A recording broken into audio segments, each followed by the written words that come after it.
magsulat dyan sa t-shirt na yan, tapos pwede rin picture, ilalapat mo lang na ganyan, tapos makokopya daw na yung picture. Ayan no, ang galing, gayahin na. At dahil dyan, ito na yung t-shirt na pwede daw tayong mag-drawing dito or pwedeng yung picture, tapos igaganon mo lang daw dito. Tingnan natin kung totoo nga ba. Punta tayo sa may madilim. Mas maganda syempre sa madilim. Isusuot ko muna siya. Nasasakal ako. Ayoko kasi yung super round kasi parang feeling ko nasasakal ako. So, dinoble ko lang siya sa jacket ko. Ayan. And, nakahanap na rin ako ng photo na gagamitin natin. Pinanood ko na rin ulit kung paano gagamitin. So, yan yung gagamitin ko. Kasama ko si Pius. Okay, so ready na ako. Ito yung ipipaste natin dito. So, try ko na dito ha. Sa side ko na to. Ready?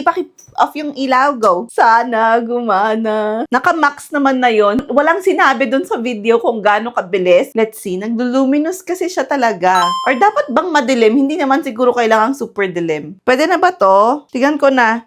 Ready? Ay, meron nga guys! Hindi lang masyadong makita. Bakit ganon? Kita nyo ba? Paano yung mas, maliwanag na kagaya nung nasa video? Kasi meron nga siya. Try ko muna yung, flashlight. Di ba ganito? So, flashlight niya.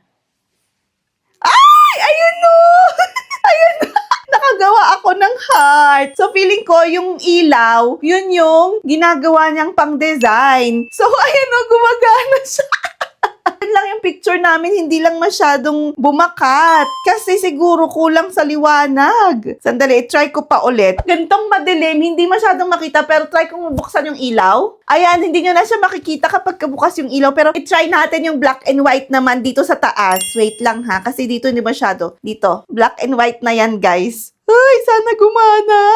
So, pag madilim lang to talaga nakikita yung mga design. Tapos, nabubura din siguro siya, no? Ay, baka nagpapatay kasi siya agad. Paano yun? Yung paano ko i-keep? Ganyan lang? Ayun! Ayun na, guys! Ayun na siya. Diba? Kailangan palang kasi pag dinikit kasi namamatay pala yung ilaw. Ayun na, mas maliwanag na! Ayan na!